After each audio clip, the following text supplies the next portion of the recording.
Olá, tudo bem com você? Eu espero que sim. Vamos começar mais um Conecta Terceiro Setor, uma iniciativa da Fundação José de Paiva Neto. E este espaço é de muitos bons bate-papos, muito conhecimento, para que a gente possa ampliar e valorizar ainda mais o nosso querido terceiro setor. E o terceiro setor, você que já nos acompanha já sabe, né? Mas segue comigo aí o raciocínio. O primeiro setor, governo. Segundo setor, empresas. E o terceiro setor é formado por todas aquelas pessoas que trabalham em benefício de uma sociedade mais justa, mais igualitária, mais fraterna. Ou seja, as fundações, as associações, as organizações religiosas, os movimentos sociais, milhares de voluntários por todo o nosso país. E, mais uma vez, que formam o nosso querido terceiro setor. E aqui no Conecta Terceiro Setor, a gente aprende muito. O nosso tema de hoje vai ser captação de recursos, mas a captação descomplicada. Então, eu convido você a ficar com a gente até o final desta verdadeira aula, que eu sempre falo, que eu sempre aprendo muito com os nossos convidados e tenho certeza que você vai aprender muito também. E o meu pedido já inicial para que você já curta esse vídeo, compartilhe com a sua rede, para que a gente possa ampliar cada vez mais esta corrente do bem e divulgar ainda mais o trabalho, mais uma vez, do nosso querido terceiro setor. Hoje aqui nos estúdios com a gente, Carla da Nóbrega. Muito obrigada, Carla, por estar aqui com a gente. Obrigada a você pelo convite. Vamos lá, e eu já vou te pedir, por favor, quem é a Carla? Se apresente aqui para a nossa audiência, por favor. Sim, claro. Bom, eu sou a Carla da Nóbrega. Eu trabalho no terceiro setor desde o começo da minha carreira, há 32 anos, sempre na área de captação de recursos. Eu sou uma das fundadoras da BCR, que é a Associação Brasileira de Captadores de Recursos. Eu trabalhei durante muitos anos em várias organizações internacionais, inclusive numa organização internacional que me levou a morar 6 anos na Costa Rica, onde eu pude acompanhar 14 países onde a gente tinha escritórios, 14 países da região, sempre na frente da captação de recursos, desenvolvendo capacidades das equipes locais que a gente tinha nesses países. Depois retornei para o Brasil, continuei trabalhando e no final de 2024 eu saí da organização que eu trabalhava e em 2025 eu comecei a me dedicar para a consultoria, sempre na área de mobilização de recursos e de fortalecimento de capacidades das equipes, né? Com capacitações, formações. Eu também escrevi um livro, que é o Captação Descomplicada para Pequenas Organizações, e entrei no mestrado na Fundação Getúlio Vargas. Eu estou estudando gestão e políticas públicas. Então, essa é um pouquinho da Carla. Agora, na vida pessoal, eu tenho 2 filhos e ano passado também eu tive uma neta. Então, eu acho que essa virada aí toda tem a ver também com esse momento de vida aí que Deus me abençoou com uma neta muito linda, a Malu, que veio alegrar aí a nossa família. E dar um gás para a gente poder continuar, né? Para que vocês possam continuar sempre. Mas você falando sempre, né? Mobilização de recursos, captação de recursos. A minha pergunta inicial é por que estar nessa área? Olha, desde o começo, né? Eu entrei na área um pouco, foi meio que assim, a área que me encontrou, né? Eu tinha me mudado para São Paulo, meu filho era bem bebê, ainda na época, eu estava recém-formada aqui em São Paulo, e aí eu resolvi trabalhar como voluntária numa organização, porque eu não conhecia ninguém, não sabia nem por onde começar, e eu bati na porta de uma organização, a Fundação SOS Mata Atlântica, e falei, olha, eu quero ser voluntária. E aí eles falaram, a gente precisa de voluntário na área de captação de recursos. Então foi assim. Eu comecei, para você ter uma ideia, tá? Naquela época, eu não sei se você se lembra, tinha uma época que tinha os cartões de crédito de afinidade, e o Bradesco tinha um cartão. Ouvi dizer, ouvi dizer. A SOS Mata Atlântica tinha um cartão de afinidade do Bradesco, então o Bradesco passava a lista de todos os donos dos cartões, e a anuidade, né? Tipo assim, era uma mensalidade aquela anuidade naquela época. era doado 100% para a SOS Mata Atlântica. Então, o cliente escolhia, eu quero um cartão da SOS Mata Atlântica, sabia que era feita uma doação, e o Bradesco fazia esse repasse. E aí, o meu trabalho era digitar o nome dos clientes, dos cartões, no banco de dados da SOS Mata Atlântica. Então, já comecei na área de captação de recursos assim, né? E foi bem interessante, porque naquela época, isso foi mais ou menos em 94, tá? Naquela época, muito poucas organizações no Brasil tinham departamentos de captação, né? Então, eu entrei pela porta da frente, porque eu já entrei numa organização que dava importância para isso. A organização já tinha aquela marca que até hoje, né, estão tirando o verde da nossa terra, aí tinha produtos para vender, então já tinha uma diversificação de fontes de recursos, foi muito interessante. E aí eu fiquei lá um tempo, depois até a minha chefe na época, enfim, eu fui assumindo outras funções, era voluntária, e a minha chefe na época saiu, ela foi embora para os Estados Unidos e ela me indicou para a vaga dela, então foi assim. Eu comecei pela porta da frente, foi uma experiência que eu não foi assim uma carreira que eu imaginei que fosse, ela aconteceu na minha vida, né? Mas desde o começo, assim, eu sempre tive bem a percepção, né, do propósito do trabalho do captador de recursos, né? Eu sempre pensei assim, bom, é um trabalho meio que ponte, né? Eu até falava assim, é um Robin Hood, porque você está captando de quem tem dinheiro e está entregando para quem não tem, né? Então, eu sempre achei isso muito bonito, né? E tudo que é viabilizado, né, pelo terceiro setor, ele depende de recursos, né? Então, no fim, eu gostei e fiquei nessa profissão, que na época ainda nem era uma profissão.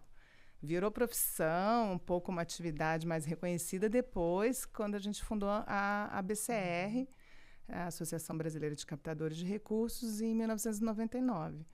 Então, eu já tinha aí uns 4, 5 anos e eu fui a primeira vice-presidente da ABCR. E é a partir daí que eu acho que foi ficando uma organização, uma profissão mais reconhecida, né?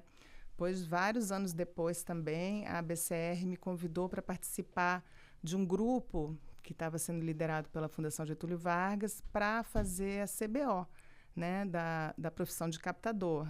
E aí eu ajudei a definir o perfil da profissão e tal. E hoje em dia é uma profissão, tenho muita felicidade, muito orgulho de dizer que eu sou captadora de recursos e que é uma profissão reconhecida até na CBO aqui do Brasil, né? Vamos falar um pouquinho, então, desse profissional da captação de recursos. Quais são as habilidades que ele ou ela precisam ter para que realmente se destaque no dia a dia deles? Olha, eu acho que uma grande habilidade é a resiliência, né? A gente, como captador de recursos, a gente é que nem tô pensando nisso agora, tá? Mas é que nem um rio que tem que buscar o caminho da água para descer, né? Porque às vezes você vai por um lado e não é por aí você rapidamente tem que mudar o curso, né? Então, eu acho que a resiliência também e você se acostumar a ouvir não levar isso para o pessoal, eu acho que também isso é muito importante, porque às vezes a gente fica chateado também quando não consegue uma captação, ou os tempos que demoram, né, para você conseguir, ou até que a prova, até o dinheiro chegar. Então, também muita paciência, eu acho. Mas, além disso, eu acho que tem que ter criatividade, sabe? Tem que ser otimista acima de tudo. Eu acho que tem que conhecer, tem que estar bem antenado assim, com as tendências, com o que as outras organizações estão fazendo, com as oportunidades. Tá sempre conectado quando lê um jornal, por exemplo, está vendo um noticiário, que tem coisas ali que podem ser oportunidades para um captador de recursos, né? E eu acho também que é importante ter uma capacidade de planejamento, sabe? Porque não dá para ser só aquele desbravador com facão na mão, cortando o mato. Não, você tem que ter um planejamento, você tem que saber aonde você quer chegar, que metas você tem que atingir, quais são as necessidades da organização que você trabalha. E, a partir daí, pensar estrategicamente, né, quais fontes de recurso buscar e E aí tem uma série de outras coisas depois que eu posso falar mais Vamos pra conversar frente. sobre. Mas eu acho que um conhecimento também, uma boa habilidade de comunicação também é fundamental. E independente essas características para o profissional da captação de recursos, independente do tamanho da organização. Eu acho que sim. Eu acho que sim. E eu acho que você também pode ser captador até sem ser profissional de captação, né? Você pode ser um voluntário, um bom captador de recursos voluntário, ou um fundador que esteja captando recursos para a organização, membro do conselho. Eu acho que assim a gente rotular a profissão também às vezes carrega esse peso assim, eu não sou captador, eu não tenho nada a ver com isso. Às vezes a gente está dentro da organização, até tem gente, eu não quero, eu sou coordenador de programas, a captação é com você. Eu acho que todos nós somos captadores, né? Eu acho que na nossa vida e também nas nossas funções profissionais, porque você está pensando, eu acho que a captação de recursos, ela não é uma atividade dentro de uma organização de uma pessoa só, né? Ela, desde a pessoa lá que está no portão, o porteiro ele já está sendo responsável por passar a impressão, né, que um doador pode ter da organização, né? Então, ou tratar bem um doador, né? A gente saber que todo o trabalho da organização, os doadores, eles são muito importantes para a organização, senão o trabalho social não seria possível, né?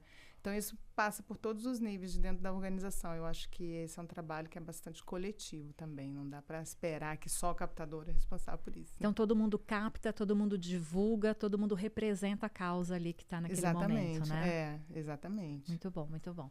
E aí, você falou de planejamento, né? Que o captador ele tem que ser também um planejador estratégico também. Existe alguma formação acadêmica específica que você fale, olha, pessoas que têm essa formação vão se dar melhor na profissão de captação de recursos ou não? Olha, infelizmente, a gente aqui no Brasil ainda não tem um curso superior de captação de recursos ou especializações assim dentro de universidades assim que sejam sistemáticas. Não existe. De vez em quando aparece um curso ou outro e tal. Então, assim, o que a gente pode é se especializar dentro de carreiras, né, que a pessoa tenha. Eu acho que das áreas de comunicação, marketing, até relações públicas, administração, economia, enfim, eu acho que são áreas, são carreiras que geralmente os captadores performam bem quando eles vêm dessas carreiras. Assim, eu sempre, quando eu abria vagas nas organizações que eu trabalhava, eu buscava esses perfis, apesar de que às vezes também tem outras pessoas que surpreendem, vêm de relações internacionais, por exemplo, de ciências sociais, elas podem também surpreender. Eu acho que o ferramental, assim, de marketing, tudo depende também de que tipo, né, de captação você vai fazer, né? Por exemplo, se você vai captar com indivíduos, é bastante importante conhecer de marketing digital, né? E botar anúncios para fora, né? Então, um trabalho de uma formação em comunicação é muito importante. Agora, se você está numa causa mais de advocacy, né? Às vezes até uma pessoa com relações internacionais, ela pode performar bem, porque aí você está buscando outro perfil de doadores, né? Você pode estar fazendo parcerias mais, por exemplo, com os governos, né? Então, aí esses relacionamentos governamentais por exemplo, você vai captar emendas parlamentares, né? Uma pessoa de RI, de Relações Internacionais, ela pode ir bastante bem nessa função. E para aquele gestor ou para aquela gestora de uma pequena organização, um movimento social ainda que não formalizado, mas que, né, faz muita diferença no território que está, ele não tem ainda, né, vamos colocar o ainda aqui, o dinheiro para pagar esse profissional de captação de recursos. Existe uma saída? Então, esse é um perfil de muitas organizações aqui do Brasil, né? Que são organizações pequenas, né? E não só do Brasil, como da América Latina, né? Na época que eu trabalhava lá na Costa Rica e eu acompanhava esses 14 países, e uma das minhas funções era fazer o desenvolvimento de capacidades local, porque a gente tinha uma sede nos Estados Unidos e a sede mandou que a gente capacitasse os 14 países para que eles captassem localmente. E a gente está falando aí de países como Honduras, El Salvador, Guatemala, que são países que a economia não é tão vibrante quanto a economia brasileira, então era um desafio bastante grande, né?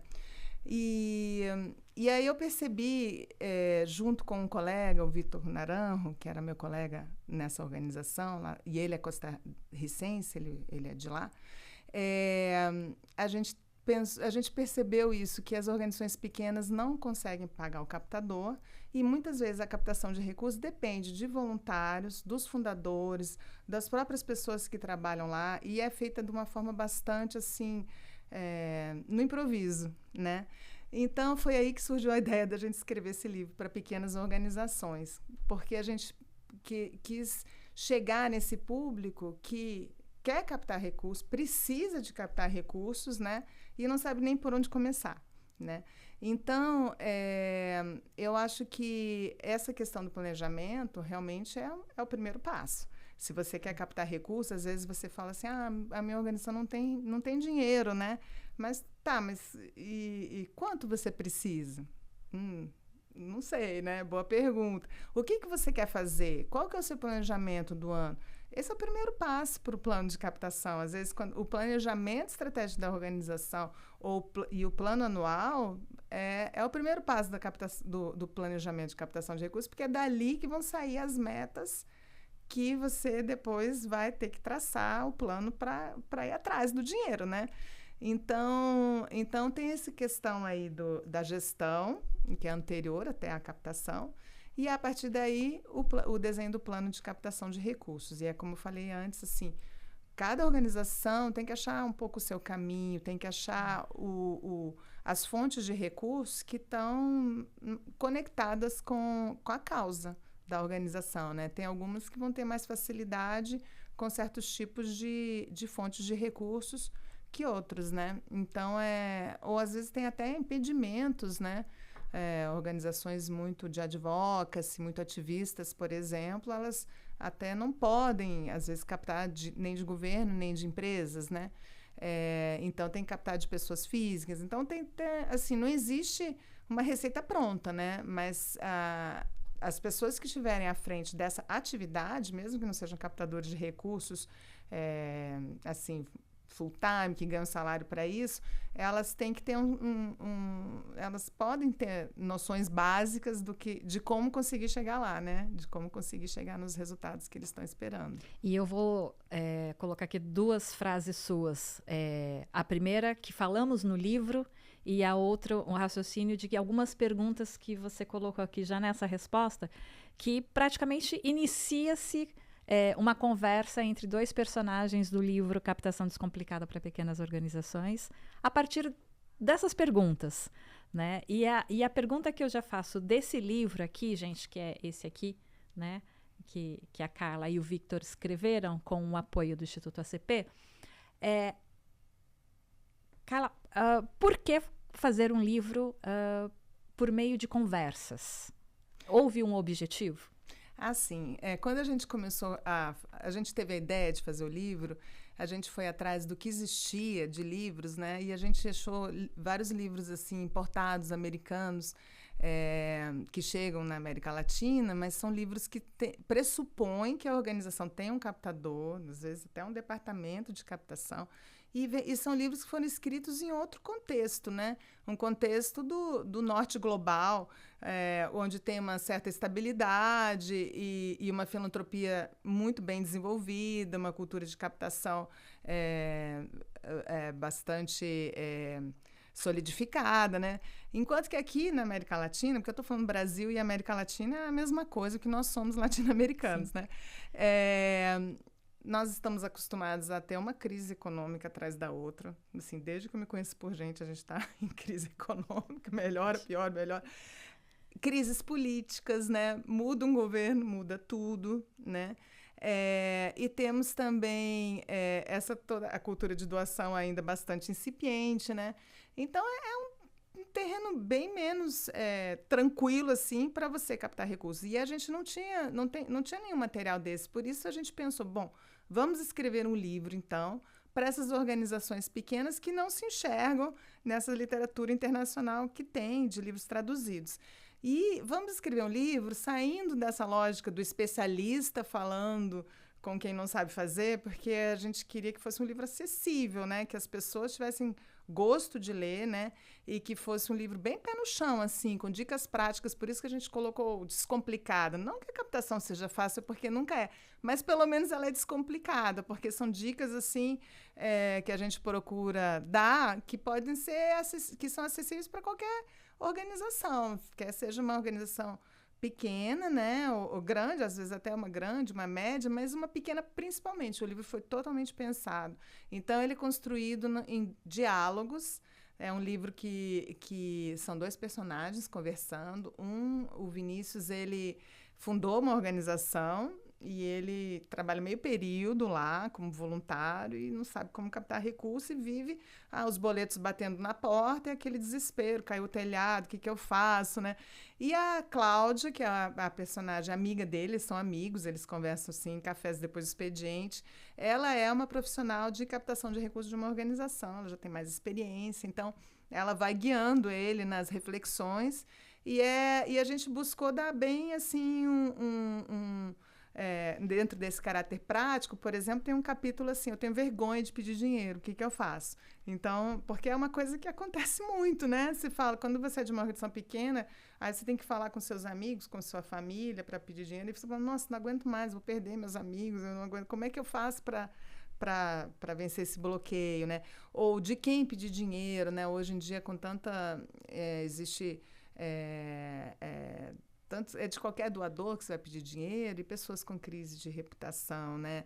É assim, como você refletir isso. E, além disso, também a gente conversa sobre técnicas mesmo, né?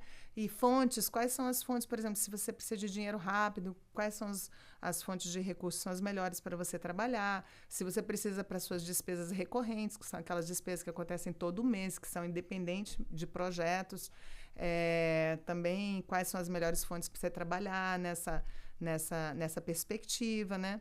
E eles vão sempre conversando sobre os seus problemas, seus dilemas. Então, essa foi a proposta do livro, né? E são problemas e dilemas que eu acredito que sejam comuns a centenas e centenas de organizações por esse país afora, né? Eu acredito que sim. Acredito que sim e foi bem interessante, né? Porque como o Vitor é da Costa Rica, a gente escreveu, assim, tudo online, né? No Zoom, e ele escrevia em espanhol, e eu em português, e depois a gente fez a tradução e tal. E é interessante ver como, assim, na América Latina é bastante parecido, sabe? E outros países, como eu comentei com você, que são menores, são países assim com uma economia, ou às vezes até problemas políticos muito mais graves, como a Nicarágua, por exemplo, né? Então, a gente procurou, na realidade, o livro ele é escrito de uma forma assim muito acessível para quem está lendo, ser leve, né? Até outro dia uma colega minha do mestrado está lendo e ela falou, nossa, estou louca para saber o final, do que vai acontecer. E a própria editora é uma editora que não produz livros de ficção. Então, ele falou assim, nossa, o seu livro é técnico, mas ele também é uma ficção, porque tem a história dos personagens, né? Então, vamos ver como é que vai ser, porque sai um pouco do nosso perfil, mas assim, a gente quis dar esse caráter da ficção realmente para que ficasse um livro leve, né? E a gente ficou escrevendo, e são situações realmente que perpassam todo o nosso continente, né, latino-americano, mas em alguns contextos até mais difíceis até que aqui no Brasil, né? E a gente espera realmente poder contribuir, sabe? Porque ele foi escrito, apesar dele ser essa escrita leve, ele foi escrito em cima de fundamentos. É a base da captação de recursos. Você lendo o livro, você vai ver que tem várias coisas ali que são fundamentos da captação. Então, para quem está começando, esses fundamentos. Para quem já tem experiência, uma oxigenação? Pode ser. Eu acho que sai um pouco assim, abre, né, o horizonte, assim, você enxergar um pouco fora da caixa. Mas ele foi realmente pensado para quem está começando. Assim, tipo, não sei nem por onde começar. A gente quer convidar essa pessoa a refletir, a sair do improviso, a entender que a captação ela é estratégica e ela é baseada em técnicas, né? e que se você se organizar, você pode ter uns resultados muito melhores. Ela está baseada realmente nas melhores práticas, assim. Agora, para quem já tem a experiência, é uma leitura, como eu te falei, leve e pode fazer a pessoa até relembrar de coisas que ela que ela, no decorrer do dia a dia, talvez ela já tenha até esquecido. Por exemplo, ali um fundamento importante é pessoas doam para pessoas, né? A minha próxima pergunta. Ah, é? Então pode perguntar. Não, exatamente isso. Falei assim, que uma das frases do teu livro é isso, né? Pessoas doam para pessoas. Como convencer e como engajar pessoas para que doem para as nossas causas. Porque a gente pensa, né? A gente vai pedir dinheiro numa empresa, né? Eu vou pedir dinheiro para o banco tal.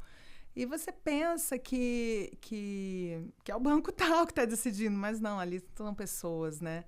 A pessoa que você está conversando, ela talvez tenha que levar adiante isso para um conselho, que também vão ser pessoas, né?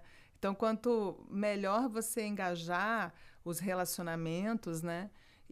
Ou mesmo a sua forma de se apresentar, de fazer uma apresentação que seja realmente, se destaque no meio das outras, né? Isso já é uma coisa que são estrelinhas aí que podem ajudar você a ter mais sucesso. Você fala também da importância de comunicar, da importância de fazer uma boa gestão, de fazer uma boa prestação de contas, mas eu vou te perguntar por partes. Tá né? bom. Vamos começar pela governança, né? Por que ter uma boa governança, uma boa gestão em alguma atividade social, seja movimento social, seja uma organização formalizada? Bom, eu acho que aí quando você fala de governança, vou começar falando dos conselhos, né? É importante dentro das organizações do terceiro setor ter essas figuras porque diferentemente de uma empresa, né? Quem é o dono da organização do terceiro setor? Não tem dono, né? Então, às vezes até a pessoa que fundou, ela se sente meio dono e tal, mas na realidade uma organização do terceiro setor não tem dono e é por isso que é importante ela ter um conselho de pessoas que deem a orientação, deem o norte da organização, né? E essas pessoas elas têm que estar engajadas na gestão, né? Não no dia a dia, que o conselho o ideal é que ele não se envolva no operacional. Mas na captação de recursos, por exemplo, ele tem que estar envolvido, sabe? Então, eu acho que a governança é o primeiro passo, a governança em termos de você ter um conselho que esteja dando o direcionamento da organização, né? E depois disso tem todo esse cuidado da gestão, que é o bom uso dos recursos, né? O impacto, você fazer uma medição de impacto do que realmente está resultando no trabalho que você está fazendo, porque todo mundo tem uma causa, né? Toda organização tem uma causa, mesmo que seja uma causa, por exemplo, não sejam pessoas os beneficiários, mas que seja o meio ambiente ou animais, né? Você sempre tem que buscar maneiras de você medir o que você está fazendo, né? Até para correção de rumo e tudo. Então, assim, como eu falei anteriormente, né? Você tem um planejamento anual, você saber o que você vai fazer no ano seguinte, né? E aí depois ir atrás dos recursos para fazer. Isso é fundamental, porque senão corre-se o risco da organização perder o seu foco principal, né? Sim. Que é o propósito para que ela foi criada, né? E trazer as melhorias para que ela se propõe a fazer, né? Então, uma boa governança ajuda a captação de recursos? Nossa, totalmente, né? Porque uma coisa que é muito importante para a captação é a transparência, né? A transparência de recursos, a transparência do que a organização faz, e tem outras questões também que até financiadores hoje em dia, eles até exigem, né? Eu já vi financiadores exigir, por exemplo, financiador internacional, exigir diversidade no conselho, né? Então, eles falam, olha, era uma organização para pessoas PCD, né? E eles falaram, tem que ter tantos % de pessoas PCDs no conselho. Então, você vê como você até para captar recursos você precisa ter, né, diversidade da governança e os resultados, seus resultados contábeis organizados. E você falou de movimentos sociais, né? Tem muitos movimentos sociais fazendo um trabalho maravilhoso, mas assim, eu recomendo que se regularizem, né, que tirem o CNPJ, porque fica muito mais fácil de captar se você tiver uma personalidade jurídica, né? Inclusive para fazer os convênios com o setor público, né? Porque você não consegue entrar nos editais se você não tiver um CNPJ. Então, eu acho que vale a pena o movimento social se regularizar para poder captar recursos. Então, tudo isso está dentro desse tema aí da governança, sim, de como que ajuda a captar recursos, né? E a transparência, ela vai além da captação de recursos, obviamente, mas você ter um relatório, né, de prestação de contas, um relatório anual, isso é uma questão fundamental para quem quer captar recursos, assim, o que foi feito no ano anterior, nos anos anteriores, né?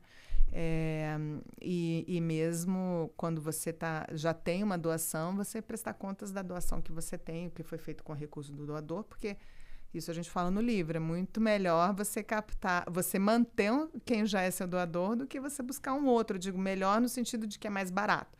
É mais barato, é mais rápido. Então, assim, uma vez que você tem um doador, trata ele bem, né? Trabalha para que ele renove com você, né? Então, isso me faz te perguntar, e sobre a comunicação? Como que a comunicação pode ajudar a captação de recursos? No livro a gente tem um capítulo, ninguém conhece a minha organização, o que eu faço, né? Assim, ela ajuda bastante, é fundamental. Se ninguém te conhece, né? É difícil, é bem mais difícil você conseguir doação. Quando a organização ela é bastante conhecida, como algumas grandes que a gente vê por aí, né? Eu até já trabalhei em algumas dessas, assim, até o telefone toca, né? Com empresas que querem fazer uma ação de marketing relacionada à causa com você, porque você já tem aquele nome, né? Mas não é o caso de muitas organizações pequenas, né? Então, assim, eu acho que tem cuidados básicos, que é você criar um manual de identidade de marca, né? Você se colocar sempre, usar o logotipo, né? Em todos os materiais que você tiver, ou nas redes sociais. Hoje em dia tem as redes sociais. Fazer sempre aquela cara para que as pessoas, o público em geral, ela já entenda que aquele material é da sua organização. A comunicação também, evitar o uso muito de jargões, sabe? Quando a gente está conversando com pessoas que não trabalham dentro da nossa organização, é importante falar de um jeito mais fácil, uma linguagem fácil, né? Que a pessoa entenda do que você está falando, não ficar usando sigla, não ficar usando aquele onguês, né? Que são aquelas palavras assim que só quem trabalha em ONG sabe o que quer dizer, né? Outro dia eu estava até conversando com uma amiga, né, que falou assim, lá na organização que eu trabalho, eu quero que falem, ela é do captadora, né, eu quero que falem gravidez na adolescência, mas a área é uma organização grande, tá? A área de comunicação quer falar gravidez precoce. Mas quem está fora, quem não trabalha na nossa organização, ela entende bem o que é gravidez na adolescência. Agora, quando fala gravidez precoce, né? Não tem o mesmo engajamento, né? Então, aí você tem que explicar muito mais. Então, assim, eu acho que uma comunicação fácil e acessível já facilita bastante também. Aí você pode usar, você pode tentar captar apoios, por exemplo, se é de uma organização pequena, né? Apoios de agência, pro bono, que possa fazer algumas campanhas. Também chamar, talvez, voluntários de comunicação que possam te apoiar com até esse pessoal jovem que entende bastante com as redes sociais, né? Te apoia com as redes sociais. Os posts patrocinados não são muito caros, mas é importante sempre medir qual é o resultado.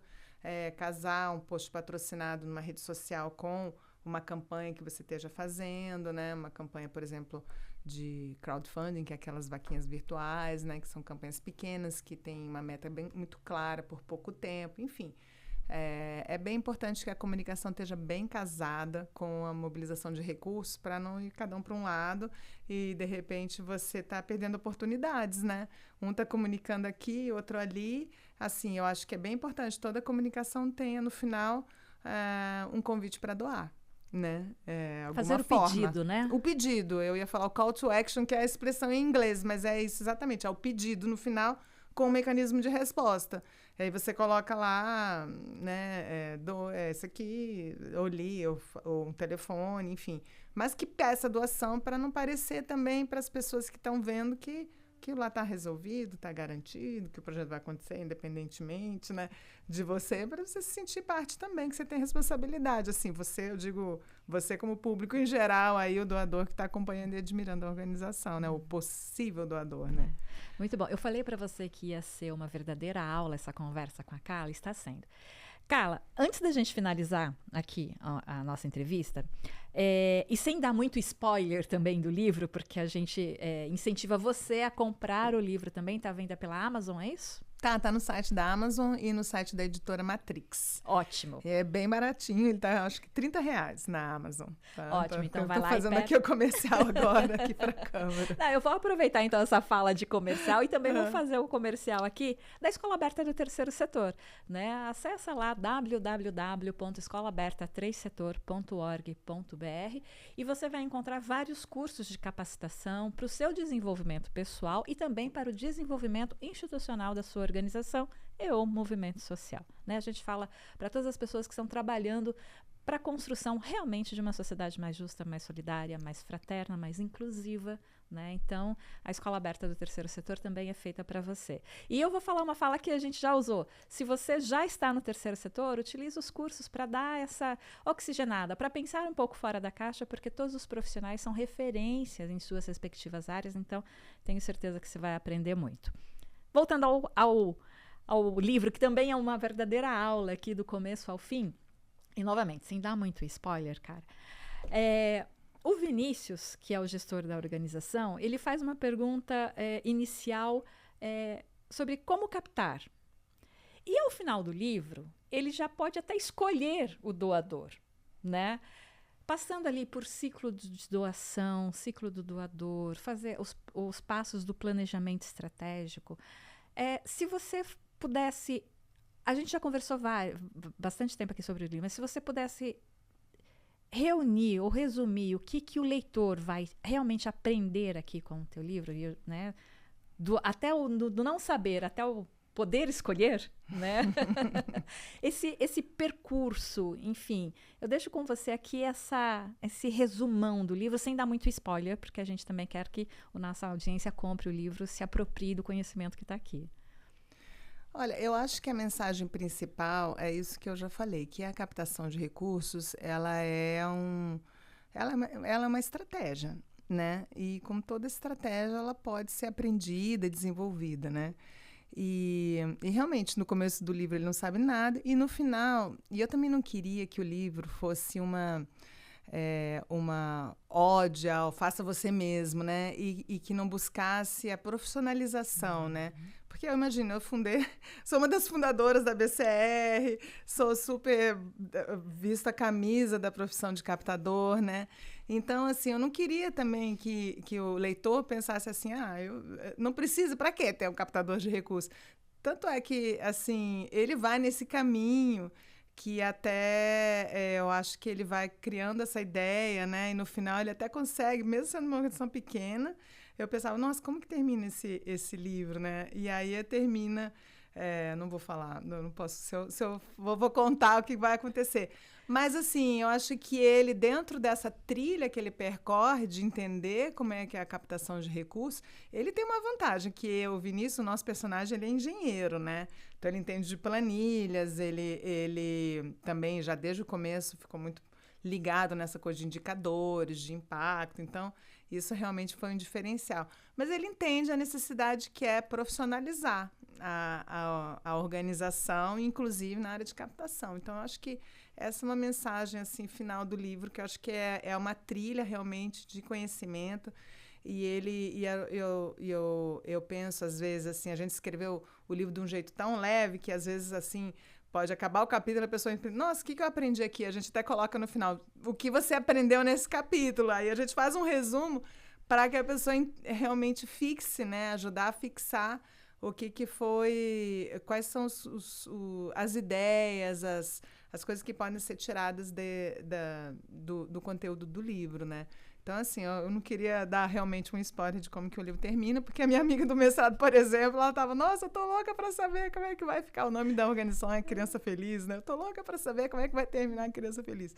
Então, mas eu acho que é isso, sabe? Eu acho que o caminho, mesmo sendo pequeno, é você tentar profissionalizar mesmo a área mesmo em algum momento, né? Em algum momento de maturidade aí da organização. Porque o terceiro setor é super importante, quase 4, 5% do PIB está nas mãos do terceiro setor. Então, também somos uma grande parcela da economia do Brasil, né? Falando do Brasil. Então, realmente precisa de profissionalização, de capacitação, de desenvolvimento institucional. Então, assim, é cada vez aprender sempre, né? Eu acho assim que o nosso sonho é ter um terceiro setor bastante desenvolvido a ponto de todo mundo poder receber o seu salário, um salário digno, né? Um salário com direitos trabalhistas, né?